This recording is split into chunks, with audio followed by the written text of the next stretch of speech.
সুযোগকে কাজে লাগিয়ে সরকারি ত্রাণ সামগ্রী পাচারের অভিযোগে কাঠগড়ায় প্রাক্তন তৃণমূল বিধায়ক দেবেশ মণ্ডল। স্থানীয় বাসিন্দাদের অভিযোগ, গভীর রাতে তার বাড়ি থেকে একটি ট্রাকে করে সরকারি ত্রাণের মালপত্র অন্যত্র পাচার করা হচ্ছিল। টের পেয়ে গ্রামবাসীরা মাঝরাতেই ট্রাকটিকে হাতে নাতে ধরে ফেলে।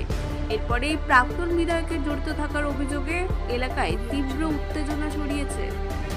নিজের লোক দিয়ে চুরি করে এমএলএ প্রাক্তন এমএলএ দেবেশ মণ্ডলের বাড়ি থেকে রাত্রির বেলা চুরি করে, এই বৃষ্টি মাথায় রাত্রির বেলা চুরি করে এই সমস্ত মাল আজকে ডেটটা বলেন, ডেট আজকের দিনে, আজকের এই 18 তারিখ 18/6/2026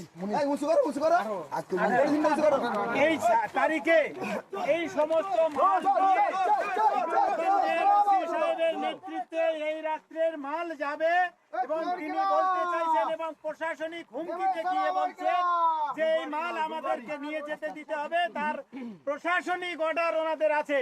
কিন্তু একটা জিনিস আপনারা সাধারণ মানুষ আপনারা ভাবুন, রাত্রির বেলা প্রশাসনিক অর্ডার যদি থাকে তাহলে রাত্রির বেলা এই মাল কেন যাবে? অর্ডার অনুযায়ী মাল দিনের বেলা পৌঁছাবে, এটা আমাদের দাবি। কিন্তু রাত্রের বেলা কোনো মাল এইখান থেকে যাবে না। আপনারা যারা সাধারণ জনগণ আছেন গাড়ির সামনে দাঁড়িয়ে থাকুন, মাল আমরা রাত্রিবেলা কিছুতেই এখান থেকে নিয়ে যেতে দেব না। তাই যে যত বড় দালালগিরি হোক বা দালালি হোক, যদি দালালি নিয়েও থাকেন তবুও সেই দালাল ওইখানে দাঁড়িয়ে রেখে আমরা আমাদের মালকে আটকাবো। এটা জনসাধারণের মাল, আমাদের দাবি, আমাদের হকের মাল উনি চুরি করে পাঠাচ্ছেন। এটাই হচ্ছে ওনার সারা জীবনে যে এমএলএর জীবন যতদিন চলেছে তারই প্রতি দেখিয়ে দিলেন যে চুরি করা মাল উনি চুরি করে পাঠাচ্ছেন। ব্যুরো রিপোর্ট, রাত দিন নিউজ নেটওয়ার্ক।